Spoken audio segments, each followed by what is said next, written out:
I was going to present this last meeting, but we needed to get a little bit more work done before we presented this. From a crime perspective, from a police perspective only, one of the things that's been irritating to myself and to the members of the Canfield Police Department have been the out-of-control weeds that we've been noticing around the city.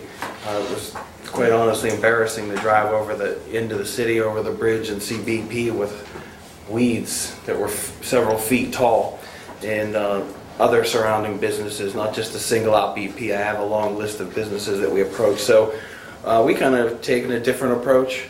I don't know what happened to the right-of-way being taken care of, and I'm not really sure that I'm all that concerned with what happened, with what's gone on with it. I think from my opinion, my concern is from a criminal standpoint, and something we've always operated from was something called a well-known theory in the criminal justice field, and that's called broken windows theory. If you take care of small problems, they'll naturally take care of the bigger problems. And so we are trying to fix that small problem right now before it turns into a bigger problem.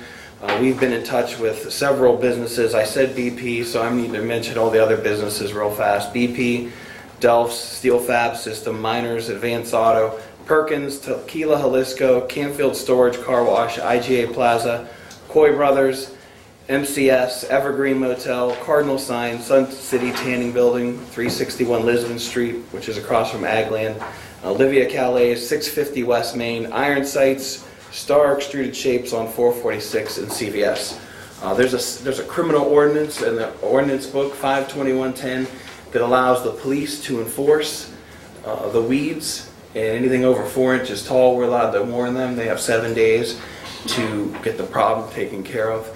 And again, we want to make sure that when people drive into this community, they know that we care about it and that we are passionate about it, and we're willing to do whatever it takes to keep it looking good and let people know that we're not going to put up with trouble and crime. And I want to make sure that our residents know that them and their families are going to be safe in the community, and that we can maybe bring more business into our community.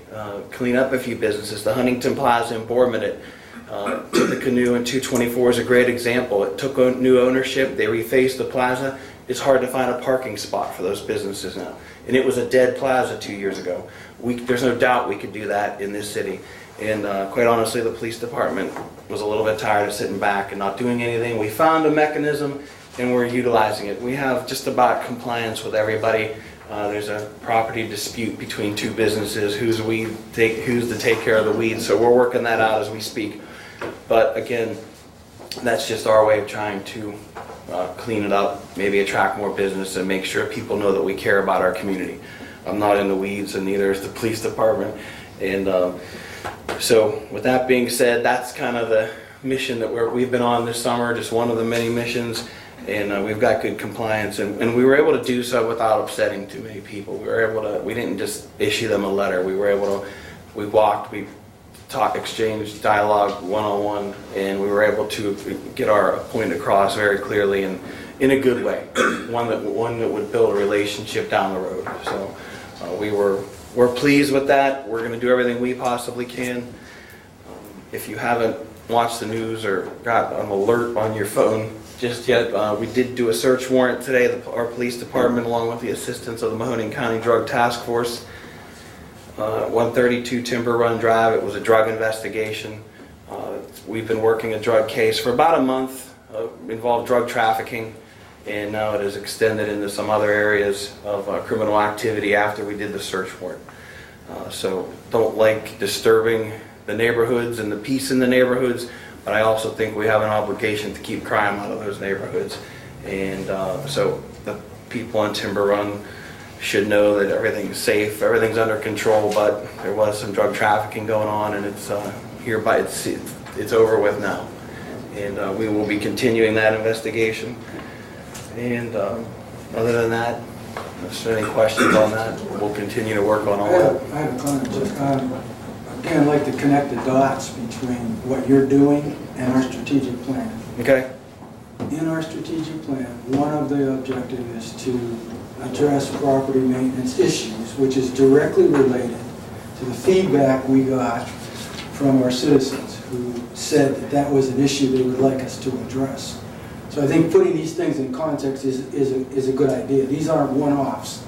These are all connected to a roadmap or a bigger plan that we sat down and spent time doing. And we plan to get back into, to put some more meat on it.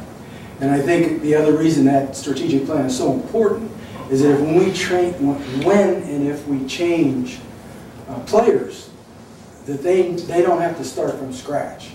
They will have this roadmap and proceed forward in a direction the citizens want us to go in. And I just think it's important for people to understand. I really appreciate what you're doing because I think people in this city want property maintenance to improve. Not a question. Thank you. Yep, thank you. I appreciate the support. How's Rocky coming along? Rocky's excellent. Rocky was with us today on the search warrant. He wasn't used, but he was out. He was out. Rocky's doing excellent. So great feedback from the community, and so far he's been sociable. I mean, he's been around kids, and everything's going really